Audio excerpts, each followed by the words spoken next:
Last week, Jordan, I had to cut out a bunch of it because it was basically the first minute of you eating. And all I could hear was... Just eating that cinnamon bread like it's going out of style. Oh, dude, that shit was so good. And Thank you to Bianca. The best part is later, I think it was the next day, we were watching Barb, our cat, sitting there eating the crumbs. So she was just like a nice little vacuum, eating up all of Jordan's crumbs. Oh, I bet she licked it up, too. Oh, she loved it. Now she has type 2 diabetes. She's a good little sandpaper tongue, baby. She got sharp teeth, though. She is. She's in that, like, weird teenager age where it's, like, borderline psychopath kind of. It's my favorite cat age. That's your favorite cat age? Yes. I like the ones that are, they're a little violent. She's very violent. And sometimes they have to be taught, no.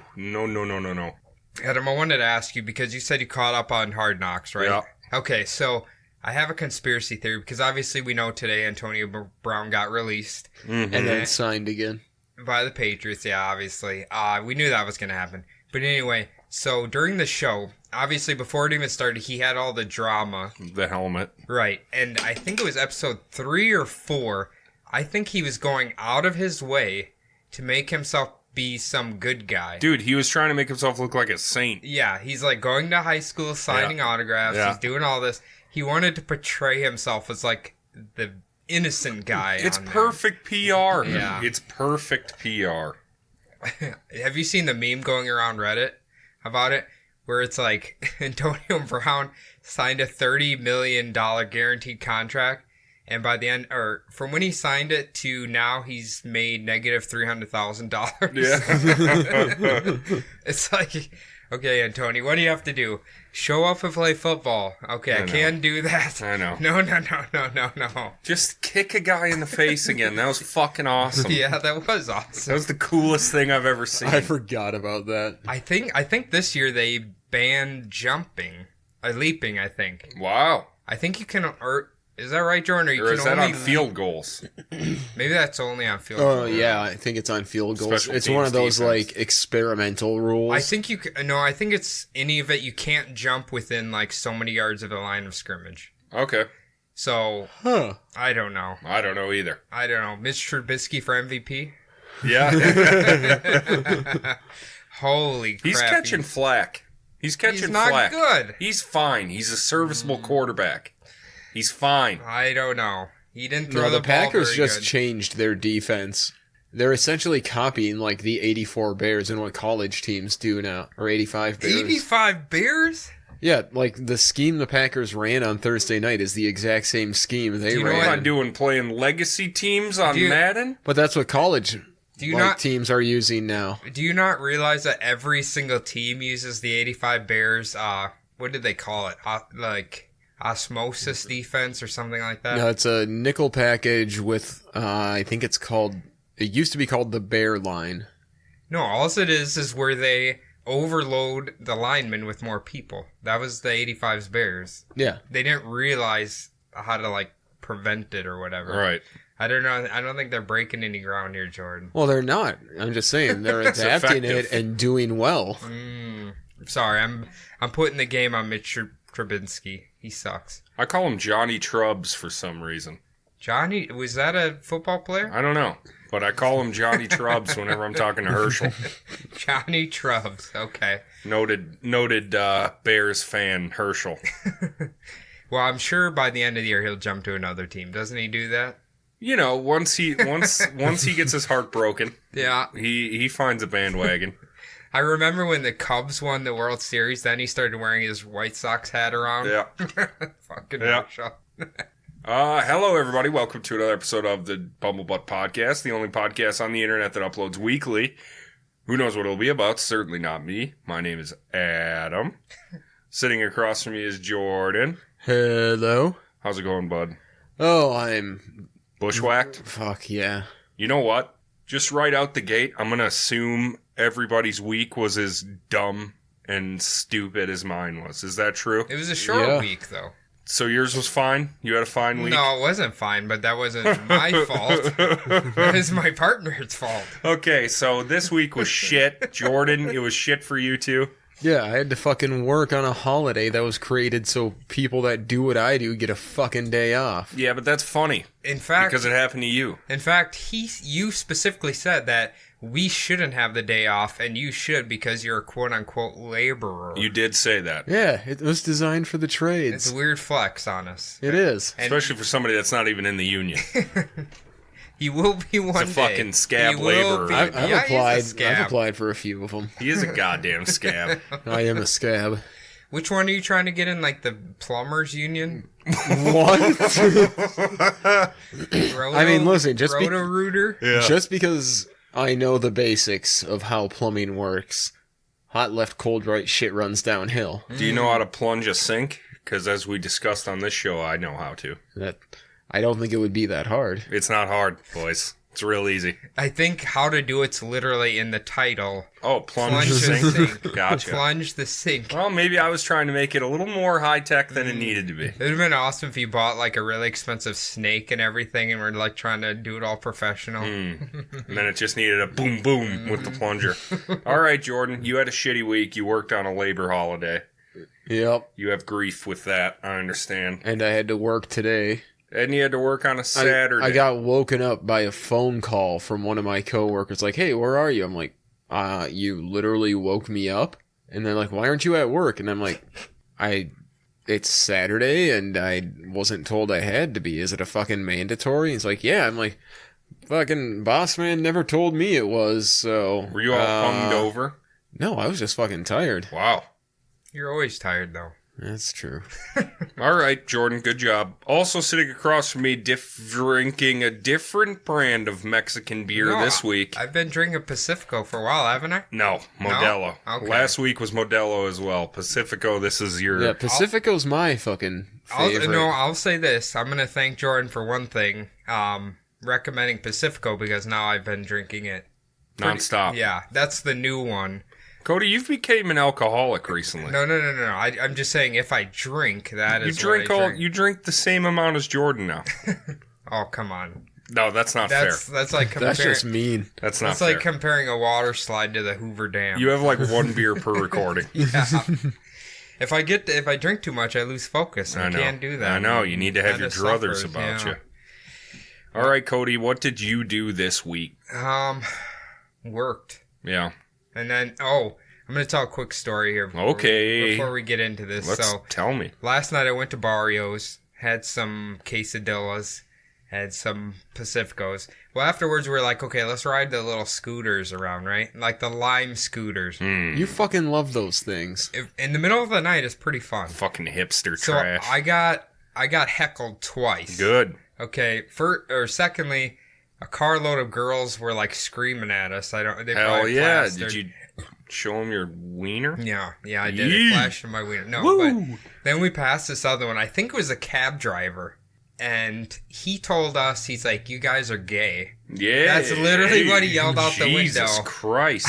Like, okay, sir, you're driving a cab. Get out of here. Oh, he's mad that you're taking away his business. He could have been Yeah. ferrying you around. I guess. He's mad at Instead, he just called you a ferry. Uber when he's projecting it on me. Scooter. That's exactly what it is. See? And you're an easy target. Right. Yeah. The last thing was, there's a lady standing on a planter, okay? And there's probably like 30 people around her. So I thought it was maybe Normal, like a right. cult or Yeah, something. sure. So I was like, okay, we got to get over there and find out what they're talking about.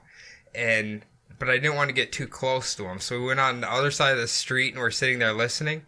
The fucking ghost tour. Oh. I didn't even know they did that shit. there. Did you sign up? No, I was just sitting over there listening, talking about the spookies. Well, maybe we should do it. I'm trying to think what the building was. It looked like an old government building. Oh, Like the in spookiest. St. Paul? It was like on the southern side of downtown. The ghost of bureaucrats Oh. past. You can see the Skyway leads in there. And there's a fart ghost right there. Skyway leads. It's not Union Depot then. I don't know. It's like a short building. There's a really tall one behind it. Is it Union Depot? I'm just kidding. I have no idea. It This could is be. going nowhere. Cut most of that. Okay. All right. Cody, you know what? This Yeah. week, I think it's time we get back into the realm of storytelling. Yes. And from what I heard from you, from what you told me, is that this one might be a multi-parter. Yes, it will. I'm still working on it. It could be. It's definitely going to be minimal 2, maybe 3. I don't know. I haven't gotten that far yet. You were just busting out the big guns. I gotta. Hey, you know what? We're on the road to 100 episodes here. Are we we? know what happens at 100, don't we? Uh-huh. The big man. Yeah, we do. We have to do Ed. Well, don't spoil it. I think we made it pretty we've clear. talked that on episode 100. And also about the consistent 10,000 downloads a month tattoo idea. We've talked about that too. We're trying to get to that one. So I'm not going to tell you guys what I'm doing. You're probably, well, the audience will know from the title, but I'm pretty sure you will know very quickly who we're going to do. You know what I don't like? That Cody sets us up to look like fools. No. I know. Giving the audience more information than his own friends and co-hosts. Should I just put in the title, like, just blanks in there? No, I don't think so. You have to listen to find out? I don't Do think we like should the do that. first letter of the first name, and then dashes for the rest, and do the same for the last name. Yeah, there we go. And then we'll just play hangman with the audience. All right, you ready? I'm All right, you're probably gonna. I'm telling you, you'll pick it up pretty fast. Here. excited. In the late 1950s, there would be a man who would shake a small rural community in Wisconsin to its core. What they would later uncover from his little house of horrors would become the thing of legends.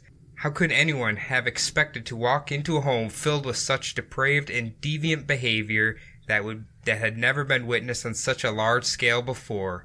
This man's depravity would later inspire such characters in classic films such as Norman Bates and Alfred Hitchcock's Psycho, I know where we're going. Leatherface from Texas Chainsaw Massacre, or even my personal favorite, Let's hear it. Jordan Fox from Druid. No, Buffalo Bill from the amazing movie Silence of the Lambs. One of the best. Who exactly was this? Well, this is none other than the infamous serial killer we have all heard of at this point, Edward Theodore Gein. Mr. Eddie Gein. We're finally tackling the little bastard, huh?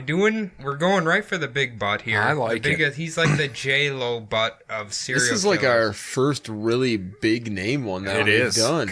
Yeah, kind of. Some of the ones... Nilsson. Yeah, he's big too. Yeah. But we're going to be going... I think I got a lot of information you probably have never heard of before here. Dude. So the book I used is... we've been getting off track with naming sources here. Right. But Yes, we have.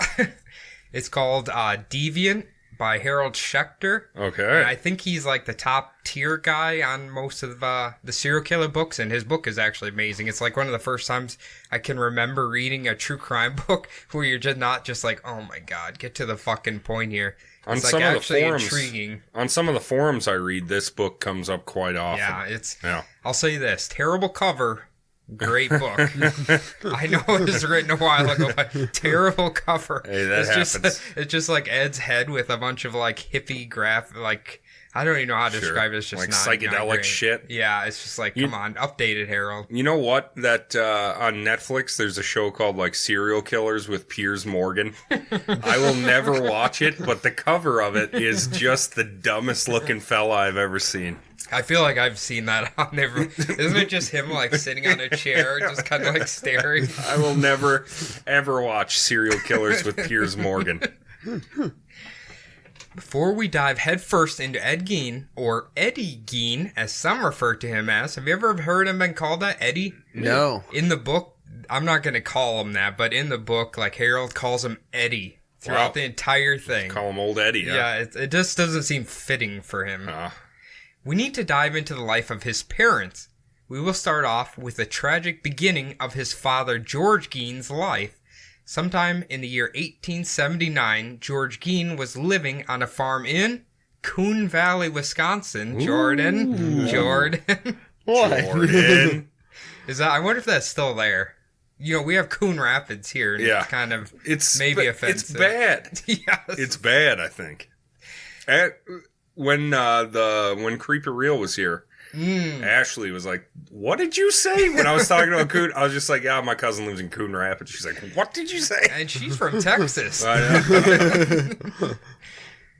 Coon Valley is about 15 miles outside of La Crosse, Wisconsin, which I'm familiar with. Are you guys? Oh, Yeah. Come on. I don't know if you've ever been Where do you there. think I go to Oktoberfest? Where do you think we live? In I Minnesota. I like how there's La hour Crosse, away. Wisconsin. You go across the bridge, La Crescent, Minnesota. I love that. George's mother, father, and older sister had boarded a wagon and headed off to run errands in the nearest town. But a sudden flash flood struck their wagon while crossing the Mississippi River, which was already high because of perhaps excessive rain, which is known to happen in this area. Certainly. The 3 members of the family were swallowed up by the Mississippi, and George Gein would be left an orphan at only 3 years old. Oh. I was thinking about this. They just left the 3-year-old wherever Like they to were his living. own devices? They just left him there. We'll be back. Yeah. Take care of yourself. We're dead now. George would then be adopted by his maternal grandparents who lived on a nearby farm. Not too much else is known about George's childhood outside of in his teens. He worked as a blacksmith's apprentice Damn. and slaved away with the anvil. What is it? Anvil and hammer. Anvil. Anvil and hammer for several years before deciding it was time to make it on his own and leave his grandparents. Was he probably doing like horseshoes and stuff? Right. And he just said, whatever, I don't know. Whatever needs blacksmithing, I suppose. In like the early 1900s, blacksmithing was probably like still a thing. Sure. I'd imagine, right? Yeah, but I like thinking about swords and armor when I hear blacksmith. I have a feeling this was just for like random junk, Yeah, probably whatever you need wagon metalworked. axles. Yeah, sure. After departing from his grandparents' home, George moved into the burgeoning city of La Crosse, Wisconsin. Ooh. It seemed George developed a bit of a habit of drifting from one job to the next. Oh. He would work such jobs such as selling insurance, carpentry, working at a tannery, working for the city's power plant, and also the Chicago, Milwaukee, and St. Paul Railway. He's a Renaissance man. He is. He kind of reminds me of Jordan a Yeah. little bit. Yeah. He reminds Rolling me of you, Stone. Jordan. Yeah. Jack Jordan, of your all child, trades, master of none. your child is going to be Ed Gein. You better. Oh, God. No, George Gein. Well, we're talking about George Gein. Yeah. Okay, I see what you're saying now. Maybe Amy. Well, once we get into his mom, maybe that'll remind you of Amy a little bit, Jordan. Oh, boy. I hope not. Oh, boy. Actually, they do have something in common with both of you that we'll get to. Oh, no. Now, most believe his constant swapping of jobs had less to do with his work ethic and more to do with his growing addiction to alcohol. Oh. Often, George would complete his work for the day and immediately head to the bar and burn all of his earnings away. Isn't that just called life? Isn't that what you have maybe to an do? early. I don't know. He's not a good man. I'll say that.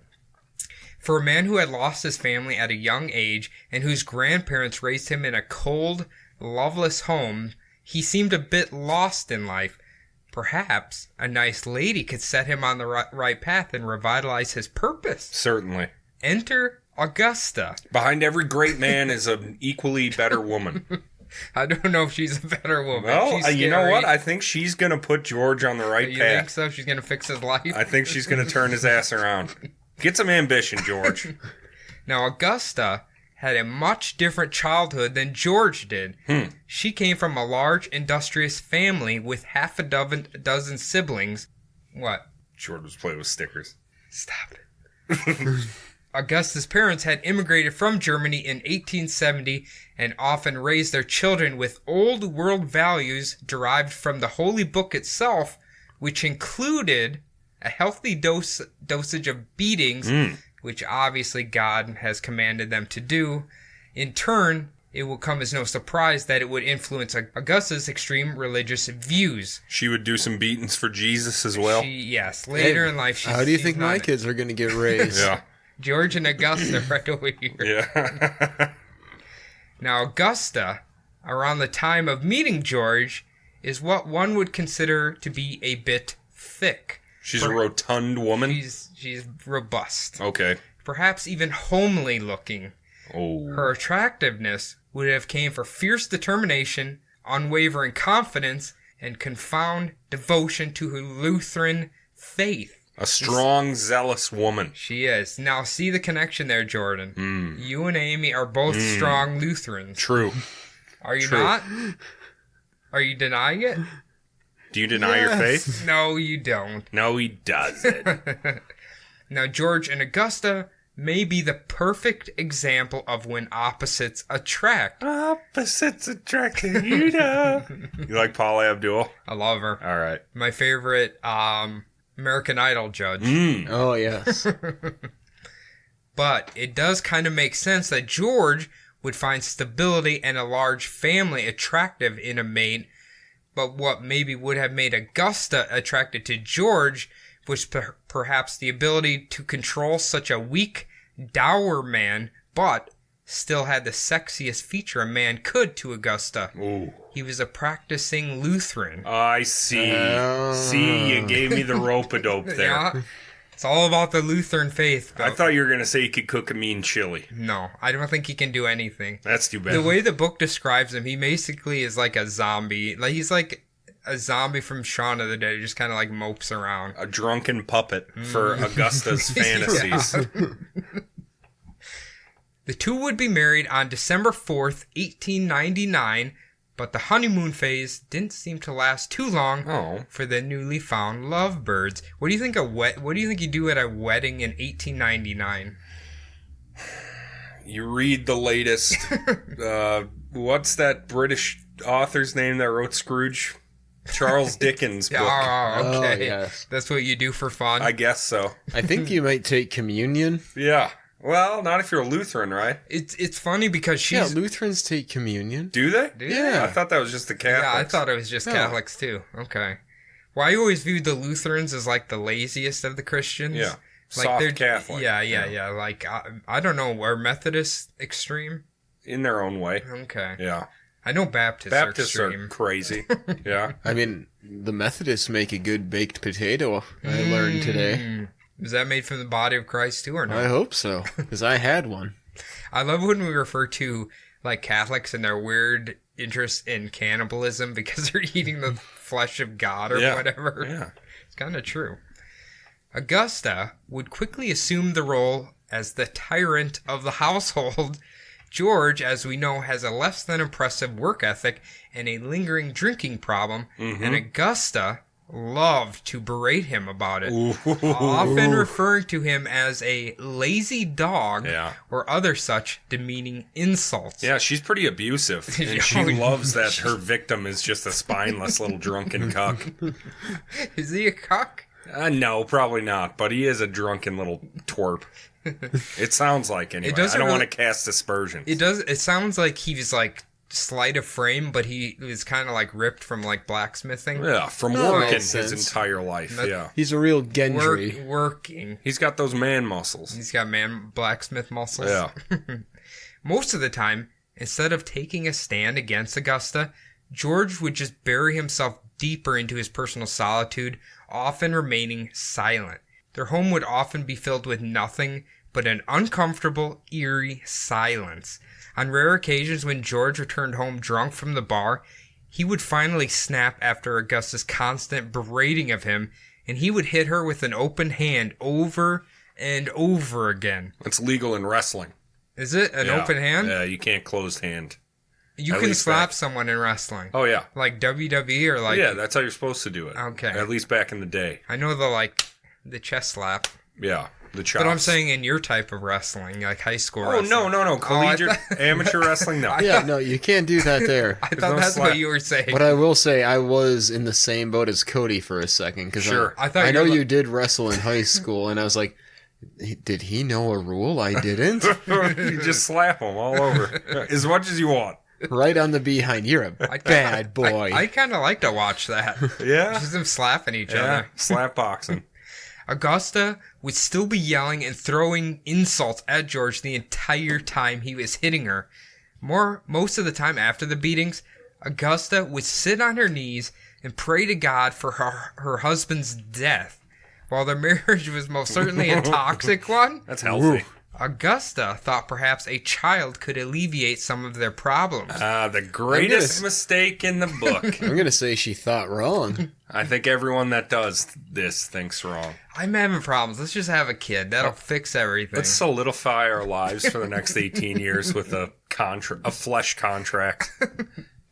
But there was another problem. Augusta, being a devout Christian woman, viewed sexual intercourse as something that should only be done for consummation. Sex for procreation, now recreation. It was also known how disgusted with merely just the thought of sex Augusta was. Her views on other women and how almost all of them were nothing more than just whores and harlots. Jesus. That is her words, dude. She's hardcore. She's very hardcore. And they would play a role in the lives of her children because obviously she'd be chastising them about it. Oh, I bet. Yeah. And I'm sure that's a comfortable thing to be yelled at about. Did your dad ever talk to you this way, Jordan? Uh-uh. Tell you how evil women were? No. Did your mom? Probably. No. Mom, I think that's a mom's job. They're gonna corrupt poor sweet Jordan. Yeah, our little baby. Either way, Augusta would muster the courage to bang George at least one time, get pregnant, and on January 17th, 1902, give birth to their first child, Henry Gein. Hank. Soon after Henry's birth, George would find himself unemployed once again, and Augusta determined there was only one solution to their problems. What is it? Another baby? Not quite yet. Oh. And that was for George to become self-employed and run his own store. Yeah, that sounds like a great idea with this dipshit. Okay, kid didn't work. Let's get a grocery store. Yeah, let's open up a shop. I wish it was this easy to open up stores nowadays. No kidding. Right? They were poor. He was an unemployed alcoholic, and he opens up a fucking store. I was watching Deadwood last night, and they just pay $20 a day, and they can have their hardware tent up. I wish those days would come back. That's a good show. So in 1909, George Gein became the owner and operator of a small meat and grocery shop at 914 Caledonia Street in La Crosse, Wisconsin. But Next again, time I'm there, I'm going to find it. you should find it, dude. Maybe it's still open. But again, it didn't take too long for George to once again fail at this career. What? In the beginning of the business, George would always be listed as the owner. Mm-hmm. But within 2 years, the owner's name would switch over to Augusta, and George would be listed as nothing more than just a clerk. He doesn't even have a management position. No. All right. She swapped that right from him.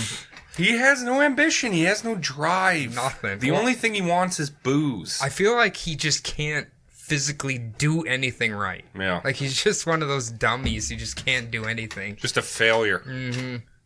And then this domineering woman just like attached her. I think she likes to control him. I think so. Oh, absolutely. So, yeah. Augusta was a domineering and slightly abusive woman, but one has to admire her unwavering work ethic, which will really speak volumes later in her life. Now, a few years before the Geins had opened their own grocery store, Augusta would once again allow George to have sex with her. Hooray! Presumably for the second time. Like, okay, I'm thinking about this. If this girl is this mean to you, how can you even... Get it up. Yeah, and you're drunk all the time. Like, I don't know. I just don't know. I don't know. It seems hard. Like, is it like prison where it's like you're allowed to finally do it? So it's like, You know what? This is obviously taken, I think, from Ed's recollection of his parents or like other people. So maybe they didn't hate each other quite as much. yeah, we don't know how dead their bedroom was. Yeah, maybe they fucked like champions. I Yeah. don't know. We don't know. Maybe she pegged him and then, Listen, or maybe she. That would make him a lucky man. What? What do those girls do to NBA stars? They suck them off, hold a cum in their mouth, and then get themselves pregnant. Have you ever heard that? No. You've never heard of that before? nope. I don't know. It was on Ray Donovan. Okay, I don't that's a trust. Leaf Schreiber never has led me down a wrong path before. Sabretooth? Thank you, Showtime. Thank you, Sabretooth. I don't know. Maybe that's not true. Anyway, it was well known that Augusta didn't feel particularly close to her firstborn son mostly attributed to her desire to have a daughter instead of a son. When Augusta was pregnant for the second time, she would often sit praying to God at night that he please make this one a baby girl.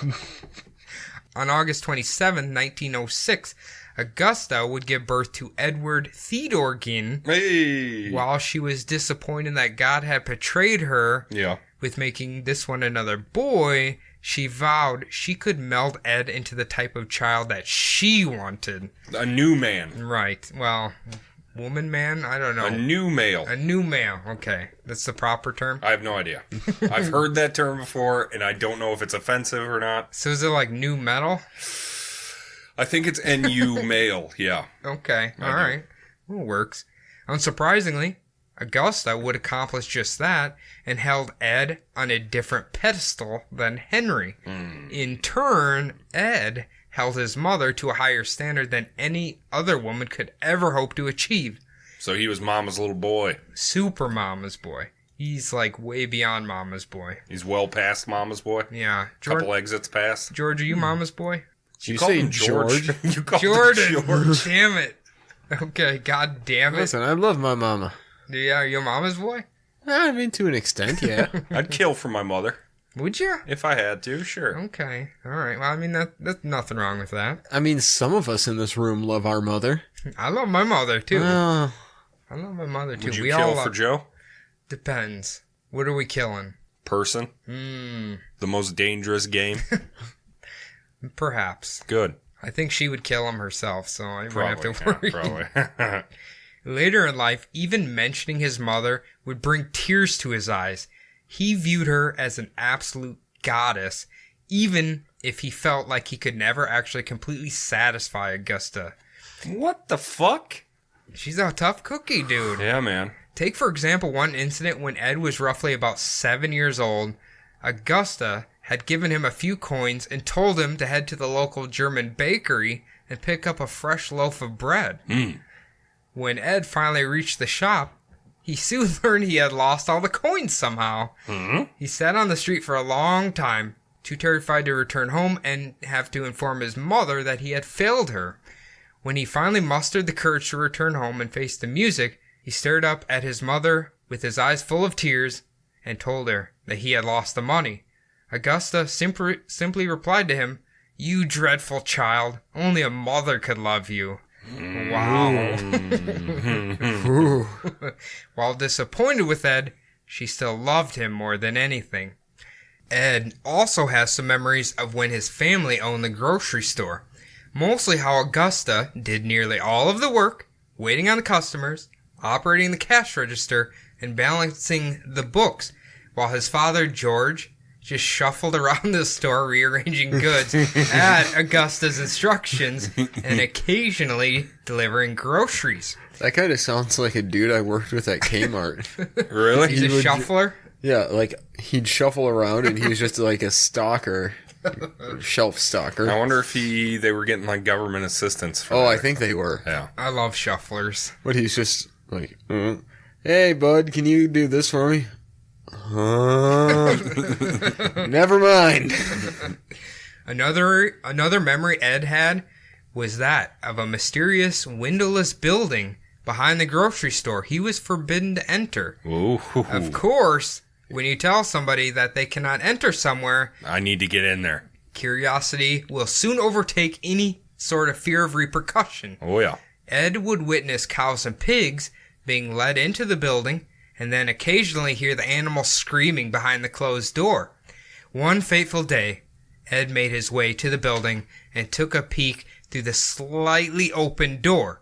He witnessed his father holding a slaughtered hog steady while it was hanging down chained from the ceiling.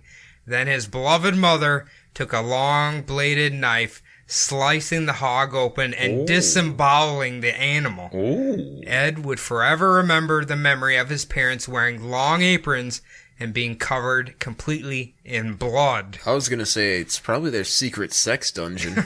What if that's what they're into, like banging while they're slaughtering animals? Do you guys know the band American Head Charge? Oh, Yes. yeah. This reminds me of the music video for... Wait, did one of they the have songs. the hog thing? They Oh, had, yeah. It was like the one that was like based on Henry Lee Lucas too. Yeah. I watched, when I was younger, my dad had just shot a deer, and they took it to the local locker, and we were sitting back there watching them do this to it. Like, my dad obviously always, like, field dressed the deer, but the carcass in there, and I was watching him peel the skin off of it and, like, break all the bones. It was quite a sight. Oh, yeah. I was very young, and it was My quite a sight. family did that ourselves. Oh, you did? At my grandpa's shed, everyone would roll up with their deers, and yeah, we'd skin them and, you know, let them dry out for the night or whatever, and then we'd process them the next day ourselves. Wow, okay. All right. Maybe my dad just didn't feel like doing that. Yeah. It It's was a hard lot work. of work. Yeah. Well, The only thing we didn't make was the summer sausage. Well, I remember the butcher had, like, he took a chain up to the skin, and then the machine just ripped it right off. Sure. Yeah, no, A lot we used our easier. hands. Yeah, it's a lot easier with a machine, I think. Finally, in 1913, Augusta had managed to accumulate enough money to try to advance the family to a new, perhaps more profitable career and take them out of the big city, which she already kind of despised. Sure. It's full A of lot sin. harlots. Yeah. She does feel that way. And that new career was to purchase their own farm. Around this time, there was money to be made in the world of dairy and rye farming. Hell yeah. So Ooh, I haven't heard of rye farming for a while. apparently that's a thing. Oh, yeah. So they would purchase a small dairy farm around Camp Douglas, about 40 miles east of La Crosse. Do you know where that is? It's where the fucking Badgers play, right? No, that's Camp Randall, and that's Oh. in downtown Madison. It's in Madison, dude. Were the Badgers around in 1913, Jordan? I think so. The college probably was. Was I it? don't know if the Badgers, if they were called the Badgers then, but Maybe they were like the rye farmers. I just want to or take a something. quick Yeah. moment to shout out them crushing Central Michigan.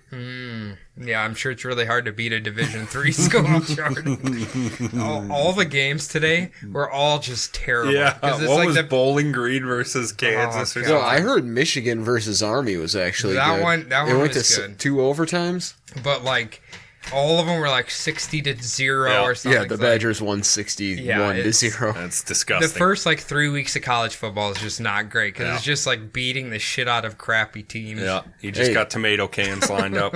The Minnesota Golden Gophers almost lost to South Dakota State last week. They're not good. How many times do you guys say they're not good? Nobody's ever said they were good. But for unknown reasons, they would only last here for about a year before moving again. In 1914, they would purchase the 195-acre farm just outside of Plainfield, Wisconsin. Sounds like an exciting town.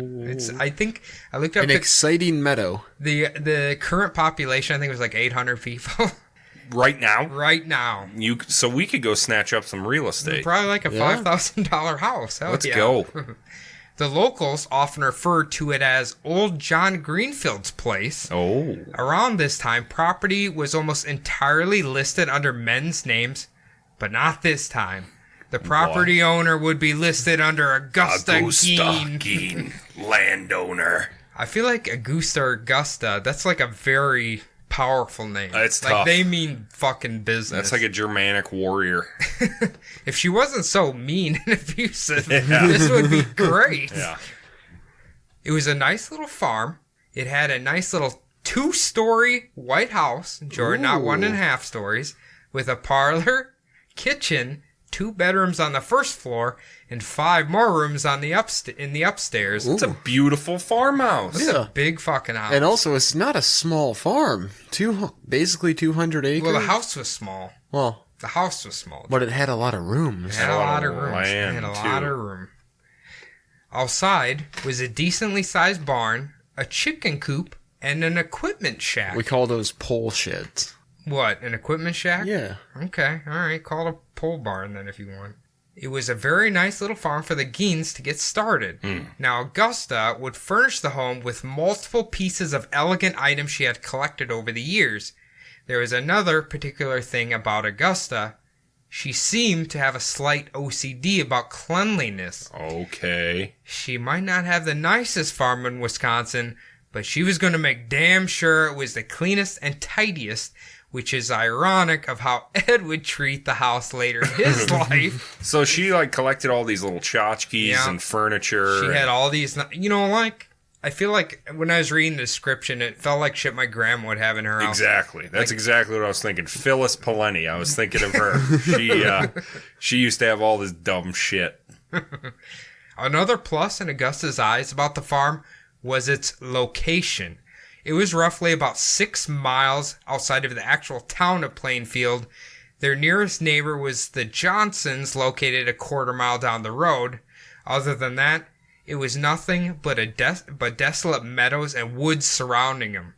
Now, the town of Plainfield had a Catholic, Methodist, and Baptist church, but not a Lutheran church. Oh. I feel like that's about to change with Augusta. Nope. In Augusta's eyes, what reason would she really have to interact with the other citizens of Plainfield? As much as Augusta would have liked to kept her sons from the corruption of the outside world, it was unavoidable. Sure. When Ed was 8 years old, he attended, what do you think that is, Rochachi? Rochachi? Rochachi? Rochachi? Rochachi? Rochachi. Grade school, a tiny one-room building filled with a dozen other students. Later, we'll say that one more time. Rochachi. Would merge with another county school, the White School. It's literally what it's called. Okay. I don't think it's racist. Listen, we're in those times. I don't know if it's But racist. I don't It think says- those people know what a black person is. Maybe not. You don't think so? Maybe not. Plainfield, Wisconsin in Maybe not. 1913, where Ed would complete his formal education at the age of 16. Oh, so he's a smart guy. We're going to learn. While Ed later in life would be graded as having about an average IQ, Yeah, I've always heard he was kind of stupid. he was. Okay. He was about as mediocre of a student as one can be. He did well enough to just pass his classes, but he wasn't going to impress anybody by any means. Hey, that's me. Hey, You fucking mediocre? C's get degrees. That's right, baby. There was one subject he was good at, though. Reading. So he's the opposite of you. Basically, yes, Jordan. Ed loved to busy his younger years with reading books and magazine. It was relaxing, and you can learn a lot from a good book. As far as the social aspect of school, Ed does not have such fond memories. Oh, really? He got bullied Just a little. by the 11 other kids in his school? When other kids would talk about normal subjects, such as complaining about chores, Video games. I bet they had some sweet ones, talking about local gossip, or about the upcoming donkey derby at the Plainfield Auditorium. Yeah. I was like, what the fuck is a donkey? You think It's they're actually exactly what it you're sounds racing like. donkeys? Yes. Okay, all right. How fast can a donkey go? I feel bet like they're they can- Fast enough for an entertaining derby. I bet they can haul a little bit of ass. As the local Wisconsin expert here, Jordan, have you ever been to a donkey derby? I have not, but I did watch a tractor pull today. Ah, hell yeah. Yeah, it'll happen. They have those in Iowa for sure. But anyway, Ed could never really figure out how to make those emotional connections with his peers. Sure. On the few rare occasions Ed would make a friend at school, he would rush home and tell his mother, Mommy. who would be less than excited to hear that he had made a new friend. Of course. You don't hang out with those Catholics. She would begin by talking him out of it, telling Ed how despicable the boy's family was, Wow. his father's dark past, or how the boy's mother was nothing more than just a whore. Jesus. She's not nice. Woo! She's not setting up old Ed for success here. No. With the ladies later on. Augustus' tone would start as condescending and slowly morph into full-out screaming. Sure. Starts with like disappointing condescension and then just like, the anger. Johnny's mom is a whore. You yeah. can't be hanging out with him. Ed would then run off crying and retreat to his room. The next day at school, Ed would avoid the new friend like the plague. Sure. His mother's voice was booming enough to destroy any sort of connection Ed would make with anybody. Ed's classmates spoke about how there was always just something a little different about Ed. Outside of Ed's complete lack of social competence, there were a few other little quirks, such as his constant isolation, or how when he would talk to you, his eyes would constantly shift back and forth, often accompanied by a lopsided grin, which he would be known for the rest of his life. Like the grin would go back and forth too, or just Like the it always, like when he smirks, it always sounds like half of his face would go up or something. Sure. Like he had a grin. He always had like a grin. like a Oh, devious. like kind of the one side up, like. Yeah, kind of like a dummy grin. I don't know who That's does kind of that. my grin. Is that Mr. Davis does it? Yeah, Mr. Oh my god. We got to be careful because, like, I mean, we're getting close to being. People know about us at work now. Well, if he listens, shout out Mr. Davis. We love you, dude. You turtle. He was also fairly well known for laughing at inappropriate times, such as when the boys were talking about when a hunting accident killed Eugene Johnson or Old Man Beckley's heart attack. Apparently, they talk about he just burst out laughing. Yeah, well, that's fucking funny. Yeah. Fuck you, old man. I mean, to be fair, if we're like, that fucking idiot, Eugene Johnson got killed in a hunting accident, we'd probably laugh a little bit too. I mean, Eugene never was too careful with the guns. He was probably out with Dick Cheney. Oh, he was alive back then. Yeah, he's probably like 15 years old back then. He was midlife crisis by this point. He's on heart number 3. Yeah. The girls in class would feel someone staring at them, and when they would turn around, they would catch Ed just leering at them in a way that made them feel almost violated. When his classmates would talk about sex, and Ed overheard it, he would start blushing vigorously and slowly walk away. That's strange. Yeah. That's really strange. I just imagine that cartoon where they just turn completely red. When the sex scene in Top Gun came on, I used to go behind the refrigerator. Did your whole body turn red because you were blushing so hard? I was embarrassed. The girls in class also noticed he was a bit different from the other boys as well in the way he carried himself. He had a softness to his voice, his posture, and the way he would nervously flutter his hands was very effeminate. He's just sensitive, you know? That was literally the next sentence, the next question. Oh, really? Next statement. Ed was also known for being very sensitive and often couldn't take a joke. Once a student made a joke about his eye. He had a fat, fleshy growth on the corner of his left eyelid that caused his eyelid to droop a little. One boy joked about Ed's, quote, saggy, baggy eye. and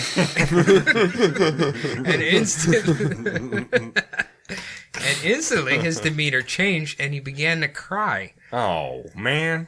The funny part about all of this was that it only solidified everything his mother was drilling into his head about his classmates. Certainly. They were no good, evil, insensitive, and couldn't be trusted. Cruel. Just like Augusta was constantly telling him. Yep. Mommy knows best. Now, as far as back at home, Augusta did the best she could to keep the family afloat. Often, they could barely make enough money to keep food on the table. They have a farm. They have 200 acres Hold on. of food. This particular region of Wisconsin was known for its infertile soil. Oh. So it was a constant struggle to get crops to grow and reap any sort of profit. Understood. Now, Jordan, I don't really know. They said like it was like that sandy soil. Oh, okay. You know what I'm talking about? Yeah.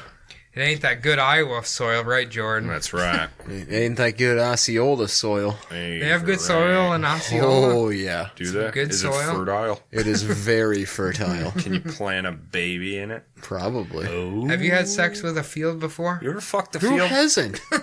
You want to get closer to just Mother ima- Nature? I What just else do you imagine do? like a little hole in the field there. Cody, like a that glory size hole on your field? hand was way too big.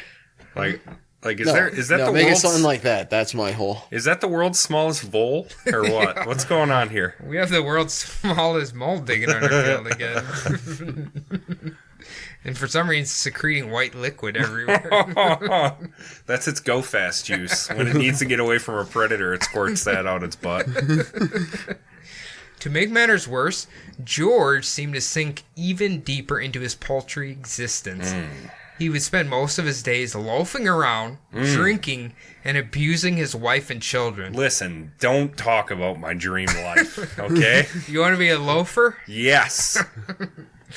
He would often be sitting sullen in an inebriated state and take out his drunken rage by whipping his children. At least until the boys reached their teenage years and they became too strong and big for George to assault them any longer. They could fight back against a pathetic little drunk. Yep.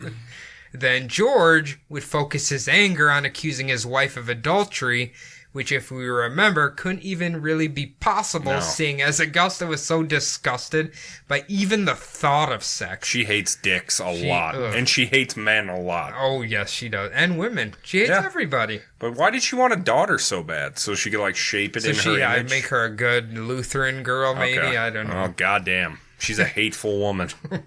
Not to mention that Augusta hated associating with the other citizens of Plainfield and generally buried herself with work on the farm anyway, so she wouldn't have time to go be banging some stranger. Yeah. When the boys got old enough to travel to town for their monthly provisions, Augusta literally would never leave the farm, and obviously with such a deadbeat husband, one would expect they could just divorce. Truth. But because of Augusta's devout faith, that was out of the question. Oh, good God.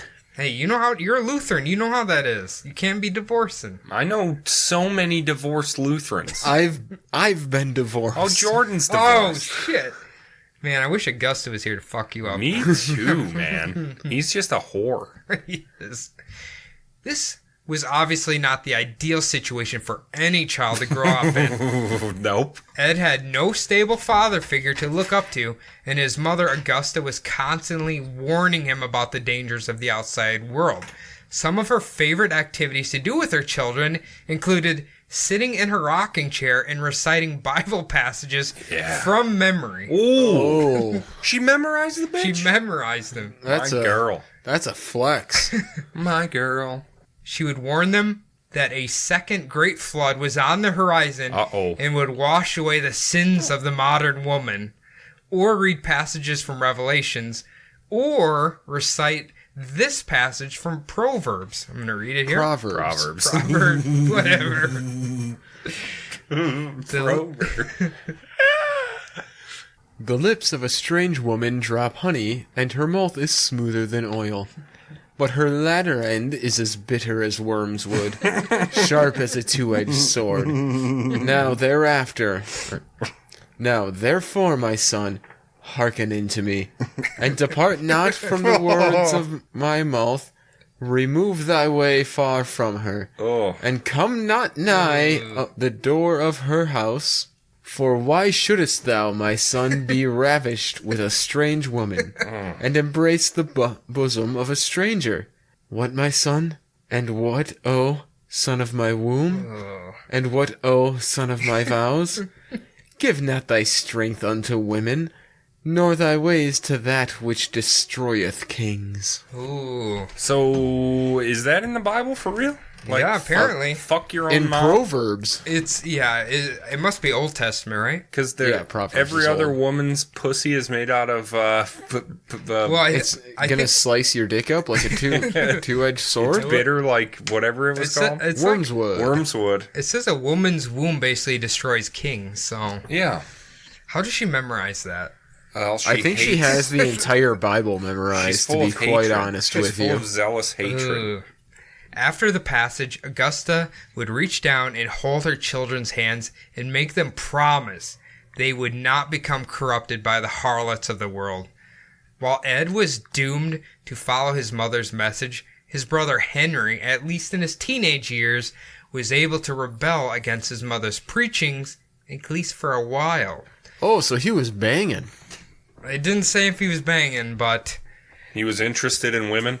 Yeah, he was rebellious, you know, Sure. He's like, fuck you, Mom, I want to meet a girl or whatever. Yeah, I want to a be nice, regular. Nice Plainfield dime. Certainly. Let me get a Plainfield 6. But soon, even he would give into a life of bachelorhood. Jumping to the year 1937... Never forget. George Gein's health was starting to fail. He had spent most of his life drinking it away in an unhappy existence. It was now having to rely on his family that detested him. Yeah, the ones he used to beat and scream at. To take care of him. Yeah, be careful. Until 3 years later, on April 1st, 1940, A mere 3 days from his 67th birthday, George would pass away. That's a hell of an April Fool's joke. He made it a good long. The cocksucker made it. Oh, yeah. Yeah. Isn't it always drunks like they never die? I don't get it. Yeah. Yeah, they're like genetic freaks, I think. I'm immortal. But those are the survivors, you know what I mean? Yeah. There are several people that have tried to walk that path that didn't get away. Maybe it's so only easy. the ones that get old that you remember. That's because they're the ones that are around, you know? Yeah. Funny part was his funeral would literally be held on his birthday, Wow. which was April 4th, Wow. 1940. The services were held at R.A. Galt's Combination Furniture Store and Funeral Parlor. Ooh. Guys, I have an idea. That is awesome. Let's reinvent that shit. If you're looking for somewhere comfy to sit for the rest of your life, look no further. What do they do? Just like push the furniture to the wall? Are and you just, kidding like, me? bring They it can in there? make a killing. I was going to say, I think they arranged the furniture on the showroom floor. When I read that, I couldn't quit laughing. That is an awesome combination. That's fantastic. Now, to Augusta's chagrin, the funeral was led by a Methodist preacher. You know, she might have been happy She because was she hated him. glaring the entire time. Now, with George gone, the Gein family didn't even really seem to skip a beat because George really never contributed anyway. Sure. If anything, it was probably just one less mouth to feed. Sure. They had barely scraped by this entire time. They had so little extra money, they couldn't even make a single update to the home from purchasing it in 1914. It would never have electricity or running water. Yeah, I was about to ask about plumbing. No, never had it. That's out the question. In 1942, the world's greatest war was raging on, and Ed was still eligible for the draft and would make the 130-mile journey to Milwaukee. Henry was too old at this point, but Ed was still 36. What was the cutoff? 40? It must be 40, yeah. I don't know. I was like 36. Jesus I know. Christ. You're an old man at that point. This would be the furthest Ed would have ever traveled from home, and the furthest he would ever travel from home. Whether or not this is a good thing, Ed would not be eligible to be drafted because of his sagging eye. Oh. It slightly impaired his vision, and they didn't want him. Saved by the eye sag. I feel like they were pretty desperate then. I mean, when the eye thing... Yeah, I think There they'd was- look past a saggy-baggy eye. There was dudes getting medically discharged all over the place that were hanging themselves because they couldn't go fight Hitler. Oh, you know? really? Oh, yeah. I think my grandpa couldn't go because they found something with his... No, he had a club foot. Uh-huh. I think he had a club foot, so they wouldn't take him. Those guys were embarrassed when Oh, they I weren't. bet. So they killed themselves. Well, that's too bad. Yes. So Ed returned home and found random jobs to do around Plainfield. Ed was known to be a bit of a handyman. He would hang windows, patch roofs, paint houses, and repair fences for the local neighbors. Hell yeah. Make yourself useful to the community. Oh, yeah. Now, for a future serial killer, it is a bit strange to know one of his other jobs he was apparently very good at was babysitting. What? He's got the mind of a child, right? Right. Kids always seemed to like Ed, and he was always good with them. Yeah. He would roughhouse with the boys and do magic tricks for the girls. He would have snowball fights with them in the winter and buy them ice cream in the summer. He was not a pedophile as far as we know, but seemed to bond easier with children, even though as a young child he could not create any tangible bonds with Sure, his man. classmates. Ooh, maybe he just wanted them to have the fun and childhood experience that That he never had. got. That's a good point, actually. Never even thought about Yeah, I don't that. think it's malicious. No. Because obviously, as we find out and as we know, he likes old women, basically. Old likes his mom. Lutheran Germans. Yeah. Now, as far as Henry goes, Ed always said how much he admired his brother because of his work ethic. At one point, Henry would work as a foreman overseeing a crew of Jamaican farm laborers. Damn. Ooh. That Why- sounds borderline illegal. It probably was. Yeah. I left out the quote from Ed where he's like, I could barely believe that he could handle those guys. Like, ooh, it's a little outdated there, Ed. Ed and Henry had a very close brotherly bond and would often do several activities together, including hunting rabbits and squirrels. But there was one thing that they always seemed to disagree about, and that was their mother, Augusta. On more than one occasion, Henry would criticize Ed's overbearing attachment to his mother, which Ed could never understand. He'd be like, "Hey, Ed, you gotta stop being weird to Mom now. We're like 40 and 50. We're 40, you gotta quit breastfeeding, Ed. Come on. You really gotta stop being Mommy's little angel." Honestly, Ed kind of reminds me of the neighbor over there. He's just creepy. He's like 50 years old. He won't leave his house. Yeah. Just like, come on, dude. Scary. Yeah, very. Ed would have to face another loss in his life in 1944. And that is when his brother died suddenly in an apparent accident. His only friend. No. Right. The day was Tuesday, May 16th, 1944. Ed and Henry were burning brush, which was nothing too uncommon for the Gein brothers to do, or even farmers to do in general. Sure. I've done this. You gotta several burn the times, brush. yeah. You got to. Where else is it gonna go? I think that you do it to promote regrowth, right? Absolutely. Or something. Yeah.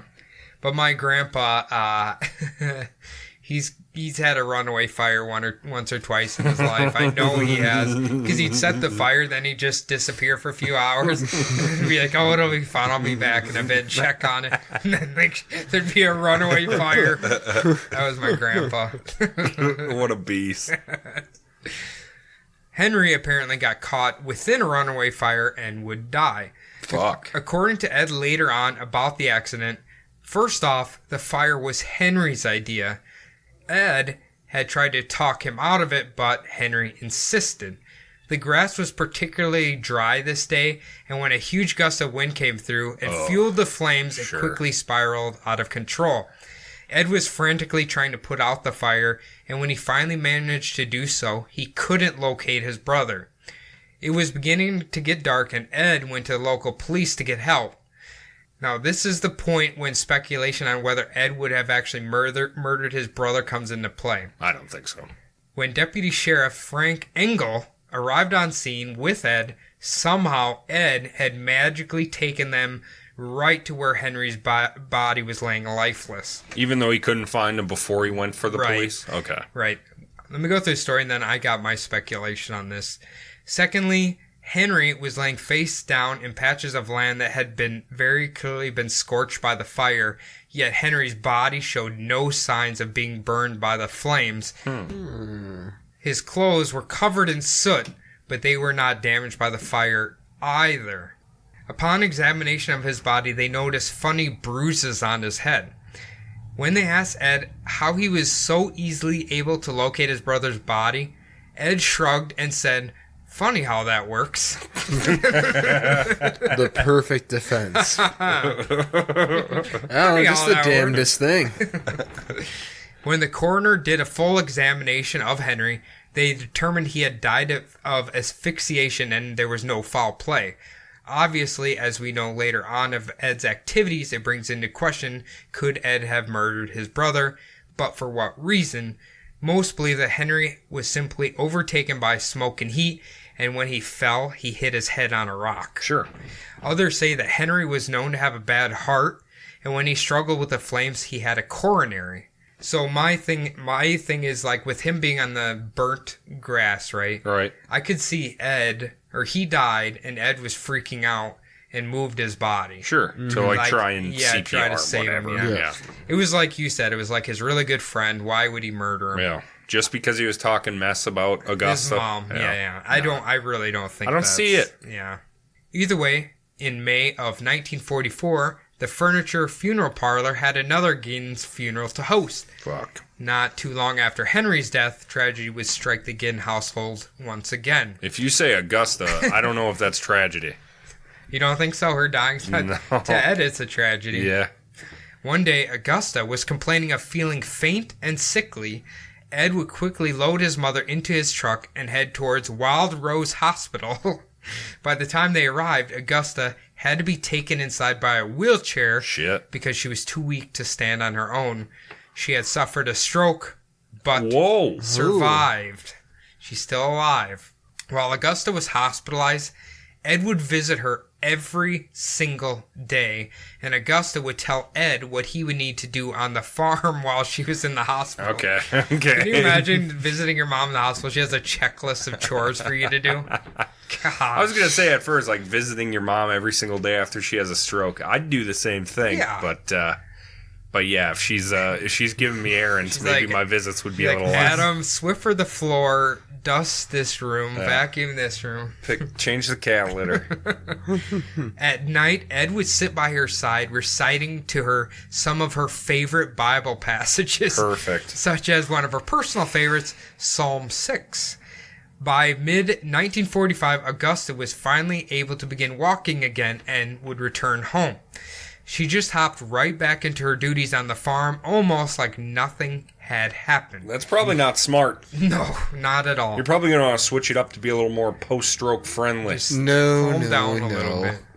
Now, the following incident that happened in the winter of 1945 would cause Ed to lose his temper later in life, believing it perhaps was the reason why his mother would lose her life. The night in question, Augusta informed Ed they must drive over to the Smith farm to retrieve straw for their animals. When Ed and Augusta pulled up, the farmer Smith was beating his young puppy with a heavy wooden stick. Well, that's not nice. No, that's very not nice. While the woman he was living with was crying and yelling at him from the porch to stop hurting the puppy. Now, what one would expect was Augusta to feel bad for the poor dog. But the truth is, she was more upset that Smith was living with a woman out of wedlock. Clearly a sign that she was a soulless harlot. I think she was so mad. Oh, my. They left.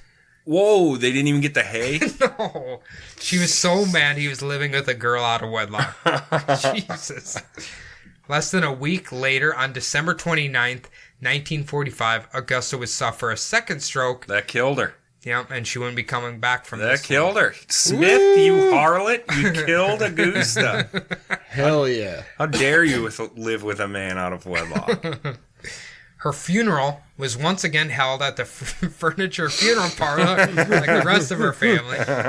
The real tragedy was that only a few of Augusta's siblings and Ed showed up to her funeral. Sure. It seems Augusta had alienated herself so much to the locals that none would even bother to attend her funeral. She was a real hard charger. Yeah. She was a real bitch.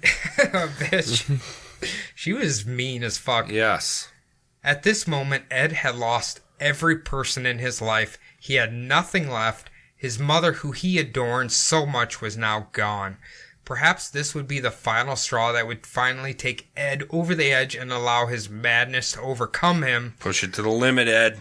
Although to the citizens of Plainfield, they would never be able to tell. They certainly would notice a change in Ed, but nothing could predict what they would find out years later on. For the most part, following Augusta's death, Ed continued on with what he had been doing, with one small change, and that was with the Gins farmstead.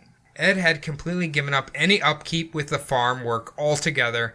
The house continued to look more and more derelict.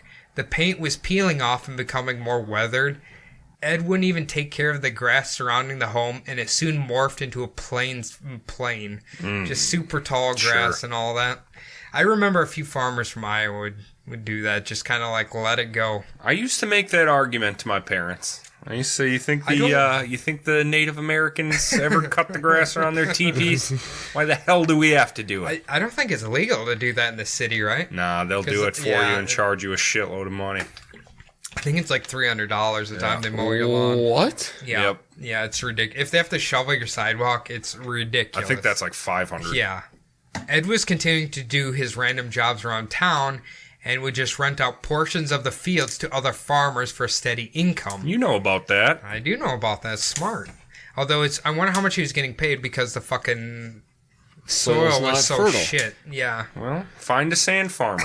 You know I mean, what I mean? you could probably grow field corn. That pound shit'll grow sand. in anything. But does anybody want field corn? It's what you feed your cattle. But that's unethical. What? That makes holes in their stomachs. Field corn? Any corn. They're not supposed to eat corn. They're designed to eat grass. Is that, well, a lot of cow feed is like basically dust.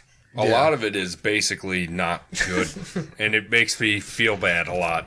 But Just let him eat grass. I'm still going to eat meat. Let him eat grass, goddammit. Ed didn't need too much money to take care of himself, although later on, most of the citizens of Plainfield said Ed generally was wearing the same clothing, had prominent disheveled facial hair, and more often than not smelled fairly ripe and could use a bath. Uh-oh, that's me. Oh, no. Are you Stinky Linky? I'm a stinky linky. Well, for the most part, those who Ed would do work for had nothing bad to say about him. Just a nice guy. Just a nice guy. Helpful Ed. Most of the housewives of the farmers Ed would do work for always mentioned that he was overly nice and considerate, but at the same time had a profound sadness that you couldn't help but just feel a little bad for him. Wow. It's because he lost the love of his life. His mother. Yep. What if you found out later like they had like a weird sexual relationship? That's kind of what it sounded like. Yeah. If only his mother liked sex, I guess. I know, right?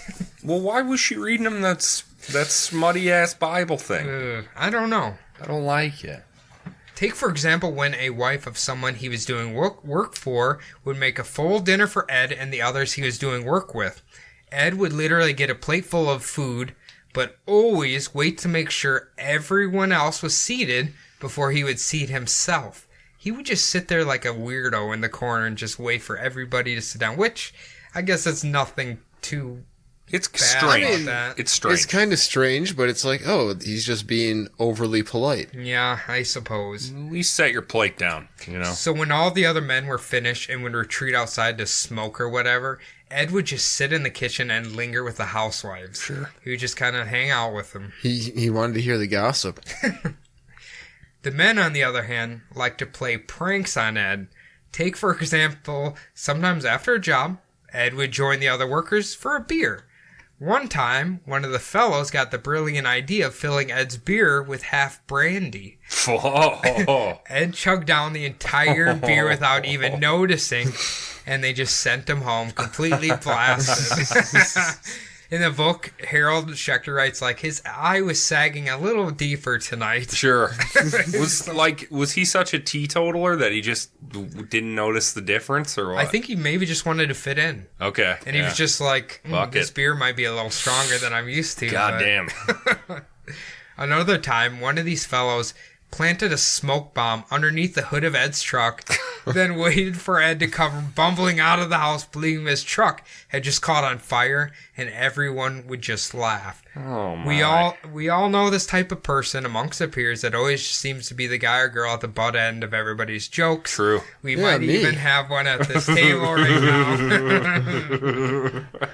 My dad did this to me. Did he? I remember I had my car parked there, and he lit a smoke bomb and threw it right under it, and it was smoking, and he's like, oh my God, your car's on fire. Did you shit a brick? Yeah, I came running. I'm like, oh shit, what happened? Yeah. Because it's on a farm, like, anything could have happened to it. Yeah. Another peculiar thing about Ed was that, as we have heard earlier in the episode, he enjoyed hunting squirrels and rabbits. But Ed would always tell his peers that he would never go deer hunting with them, which obviously is a huge pastime in Wisconsin. Oh, yeah. The reason? Well, because he gets squeamish around blood and feels dressing a deer was just way too gross for Ed. Sure. Which is really odd, seeing as he grew up on a farm and his parents owned a grocery store where he would have been exposed to slaughtering animals. Yeah, but that cooked in his noodle at a very young age. He didn't like seeing his parents covered in it. You obviously know what happens later on. Does that make any sense, or does that just seem like a bullshit statement? I don't know, man. I don't know. I mean, I don't know. These people have, like, weird things. Yeah, they got weird ticks. Weird quirks. Yeah. I always remember when, usually around here it's winter when you kill a deer. My dad would dress it, and when he pulled the guts out, they were always steaming. Mm-hmm. Yep. It's quite a sight. Mm-hmm. And then his dog would start eating it. Mm-hmm. Get away from there. Which, if we believe this next part, makes Ed's statement even more interesting. People would mention his profound interest in reading true crime magazines such as Inside Crime or Startling Detective. He especially loved the ones with lurid covers featuring half-naked girls being assaulted by men in trench coats. Wow. Look at my dick, honey. Ed would constantly talk about the articles featured in the magazine with all of the gruesome details and tell them to anybody who was willing to listen. Ed later would begin to take an interest in reading about the Nazis, particularly Ilse Koch, aka the Bitch of Buchenwald. Buchenwald, who was accused of collecting human heads and using the tattooed skins of her victims as lampshades and book bindings. Ooh. Or 19-year-old SS member Irma Grease, whose primary duty was selecting enfeebled women and children for extermination at Auschwitz and Belsen death camps. Jesus. He found interest in that? Yeah, he loves these girls. I mean, I have watched documentaries about that, but I don't know if that would be... Like, if I ended up killing a bunch of people, would people look at my Netflix history? You know what? I bet within the next 10 years, if when a new serial killer is captured, they'll be like, oh, he used to like all this shit on Netflix. Yeah. You know what's going to happen. Yeah. And that's going to be like, somebody else is going to talk about that on a true crime mindcast later on. You know what's funny about this? Ed reads all this stuff, and he never mentions like masturbating to it or anything. Sure. He never mentions like sexual release of any kind. So it's like, I imagine he was getting sexual gratification from this shit, right? I hope so. You think? I don't know. Ed also enjoyed tales about South Sea adventures that included cannibals and headhunters, as well as tales of people making shrunken heads, which will make sense later in the story of Ed Gein. As time progressed and roughly 5 years after his mother's death, Ed started to retreat further and further into his own solitude. He began rarely even leaving his house unless to do an odd job or two, or to visit a particular bar. Mm-hmm. Seeing as Ed's father was an abusive drunk, it kind of makes sense that Ed himself... Down. Yeah. Well, no, he wasn't much of a drinker. He didn't want to be like his father. Oh. But there was one bar he would go out of his way to visit, and that was Mary Hogan's Tavern. Now, Mary's bar was located in Pine Grove, roughly 7 miles from Plainfield. Okay. So it's the Pine Grove Tavern is the name of the bar. Ran by Mary Hogan. Mary Hogan. Shout out to our favorite ex-coworker. Alex Hogan. Yeah, Alex Hogan. Now, Mary Hogan could best be described as an imposing middle-aged woman who weighed about 200 pounds and spoke in a heavy German accent. Okay, I see the appeal. I see why Ed's hanging out around here. She reminded him of his mother. But Mary was also a foul-mouthed bartender with a bit of a shady past. Not too much is actually known about Mary Hogan's past, but rumors included that she had been divorced twice, had connections to the mob since she had moved to rural Wisconsin from Chicago. Sheesh. And was supposedly a big city madam at one point. Whoa. A hooker agent. Yeah.